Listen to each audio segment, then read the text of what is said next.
काम करती है जिसको सैलरी मतलब बराबर नहीं मिलता है, टाइम पे नहीं मिलता है, खाने का भी प्रॉब्लम रहता है। इकोनॉमिकल प्रॉब्लम्स है, लोकल लैंग्वेज से उनका बैरियर है, वो लोग कम्युनिकेट नहीं कर पा रहे हैं। लोग यहाँ पर काम करने आते हैं और अपना जीवन संवारना चाहते हैं। यही गुजारिश करूँगा कि उनको आउटसाइडर्स की तरह ना देखा जाए। वो क्या बोल रहा है, हम क्या बोल रहे हैं, हमारा क्या काम है वो हम समझ नहीं पाते हैं और मिसअंडरस्टैंडिंग में हम लोग गलती कर बैठते हैं। तो मैं आदिवासी हूँ, संथाल हूँ। अपने लोगों की सेवा के लिए जब भी आप मुझे याद करेंगे 24/7 आप कर दीजिए 25 घंटा मैं प्रस्तुत हूँ। इंडियन सोशल इंस्टीट्यूट बेंगलुरु में मुक़ीम मुहाजिर रहनुमा यानी माइग्रेंट लीडर्स की एक मशावरती नशिस्त का इनेकाद किया गया, जिसका मकसद बेंगलुरु में मुक़ीम मुहाजिर मजदूर और दीगर अफराद को दरपेश अहम मसाइल पर बातचीत के लिए एक मौसर प्लेटफॉर्म फ्राहम करना था। इस नशिस्त में शुरका ने अपने ख्यालात का इजहार किया और उन चैलेंजेस से निमटने के लिए मौसर हिकमत अमली तैयार करने पर गौर किया गया।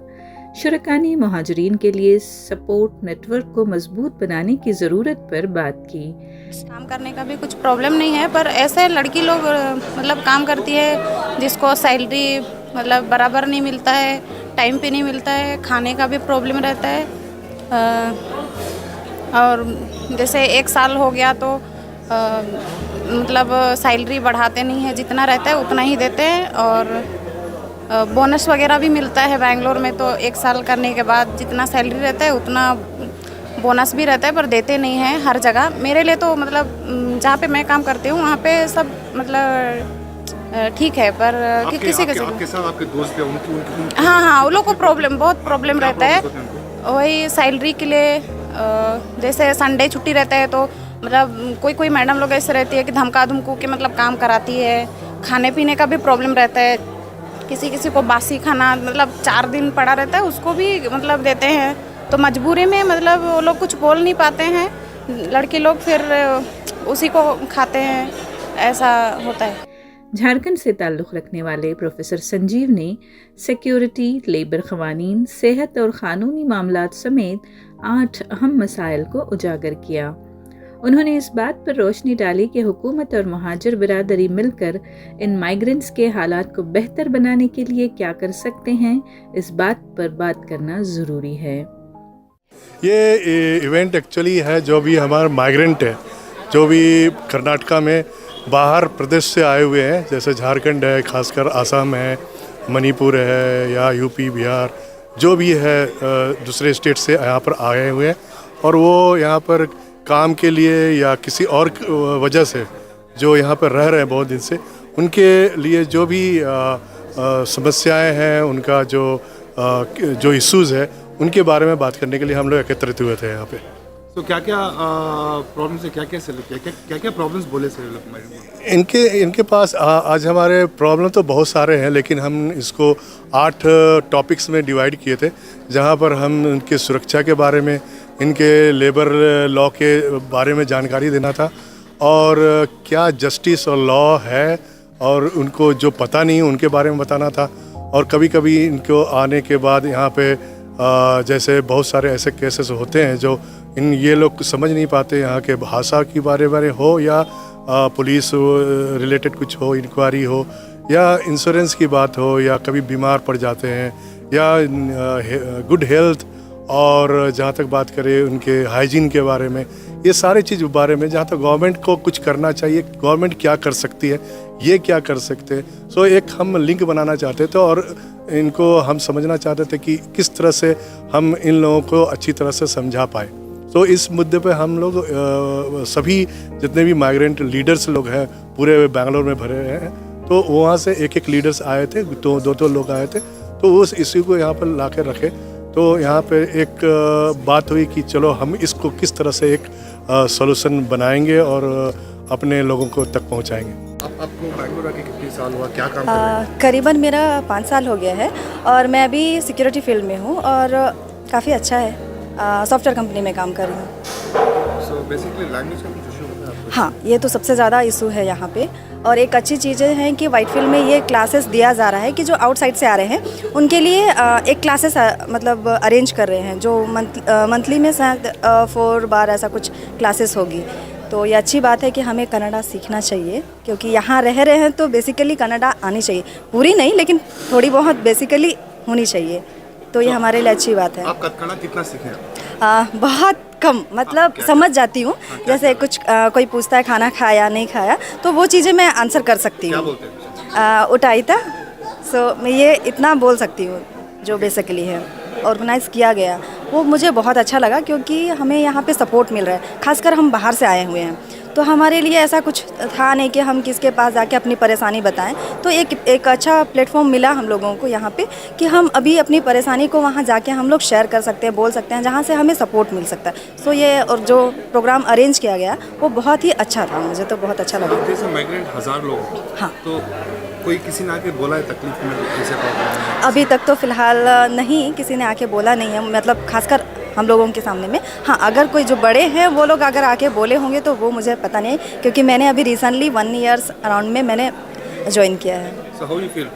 सब वेरी गुड, बहुत ही अच्छा है। और एनवायरनमेंट, कर्नाटक एनवायरनमेंट कैसा, लोग कैसे लगे आपको? यहाँ के बहुत अच्छे हैं। पहली चीज़, अभी जितने लोगों से मैंने कनाडा में मतलब कनाडा लोगों से मिला है, लोकल लोगों से, उन लोग ने काफ़ी हद तक सपोर्ट किया है, जो कि मुझे बहुत अच्छा लगता है। और मेरे ऑफिस में भी काफ़ी लोग हैं जो बेसिकली बहुत अच्छे से मिलते जुलते हैं, जो कि हाँ ठीक है, उनको लैंग्वेज थोड़ी प्रॉब्लम होती है, उनको हिंदी समझ में नहीं आती है, कोई बात नहीं, बट हम लोग को भी कोशिश कर रहे हैं कि हम भी कन्नड़ा सीखें और उनके साथ मिलने की कोशिश करें। तो काफ़ी सपोर्टिव है अभी फ़िलहाल। बहुत ही अच्छा लगा, जो भी हमारा प्रॉब्लम था हम लोग उसका सामने रखा, तो सोल्यूशन भी उन लोग दिया, अच्छा लगा हम लोग को भी। क्या प्रॉब्लम्स हैं आपको? ऐसे कि जैसे हम लोग अभी देखो आसाम से आए हैं, बेंगलोर में रुकते हैं, काम वगैरह करते हैं, अगर काम करते वक्त तुरंत अगर कहीं 1 महीने 2 महीने बाद कोई अगर डेथ हो जाता है, मान लो कि हमारा फैमिली फ्रेंड्स या फैमिली में हो जाते हैं, तो ऐसे सिचुएशन में हम लोग क्या करते हैं कि डेड बॉडी हम लोग कभी कभार गाँव लेने के लिए सोचते हैं। तो अगर हम लोग का मनी शॉर्टेज का प्रॉब्लम रहता है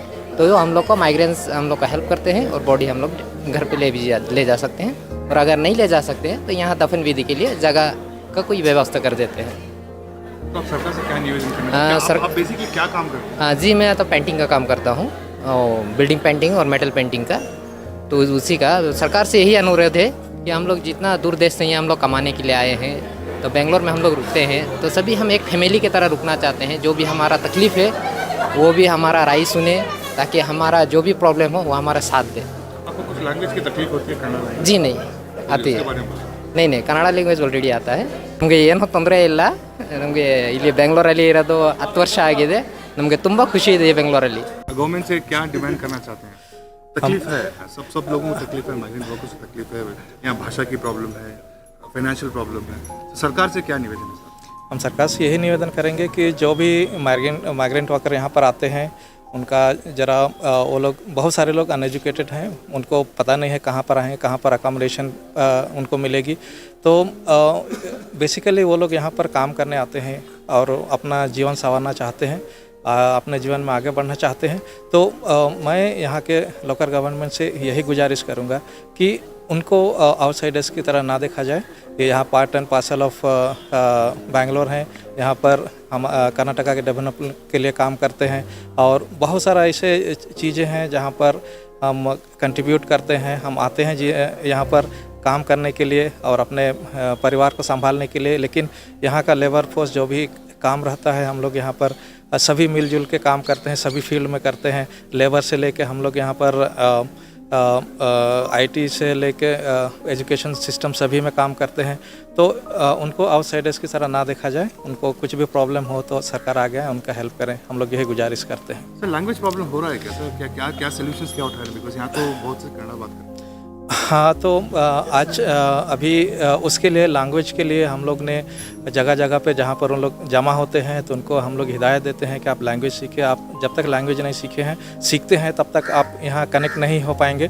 तो हम लोग सभी को वही सजेशन देते हैं, सबसे पहले लैंग्वेज सीखिए, कम से कम बेसिक, ताकि आप उनको कम्युनिकेट कर सके, उनके साथ बात कर सके, वो क्या बोल रहे हैं उनको समझ सके। क्योंकि बहुत अगर कम्युनिकेशन गैप हो जाती है तो एक दूसरे को समझ नहीं पाते हैं, वो क्या बोल रहा है, हम क्या बोल रहे हैं। हम हमारा क्या काम है वो हम समझ नहीं पाते हैं और मिसअंडरस्टैंडिंग में हम लोग गलती कर बैठते हैं। तो अभी जगह जगह पे हम लोग ने कंडक्ट किए हैं कि जहाँ पर हम रहते हैं हम लोकल का सहारा लेके हम लोग कन्नड़ा भाषा सिखाने के लिए बोल रहे हैं दूसरों को भी। People who have moved from different places, what we are trying to understand, when you move to a different geographical region, what are the concerns in terms of emergencies and other healthcare benefits which they can avail in a different district or a state. That's what we are talking of. Because the migrant workers are both, we have both male and female. What are the major problems we are facing? See, but the major point would be financial issues. Especially most of them are from North India. So I was particularly talking about the travel expenses and in an unforeseen situation, what are the remedies for them or arrangements for them. So we are trying to bridge that gap for them. So this is primarily in terms of any kind of emergency and healthcare benefit also we're talking, if somebody is from a very humble background, what assistance can we give to them? So, ma'am, these migrant workers, most of the job, what jobs are they into? Labor work. Yeah, and people who are into different professions in terms of IT work or education. The major concern is ideally for people who are from humble background. My last question, how about the balance of the language barrier? Because we speak... Yeah, we had a discussion on that and we are trying to bridge that. Suppose you belong to any place, we were talking about, suppose you talk about Bangalore, Kannada, at least the basics of Kannada you should know, or talking about English. So we are trying to make that available to common people, that it bridges the gap between places.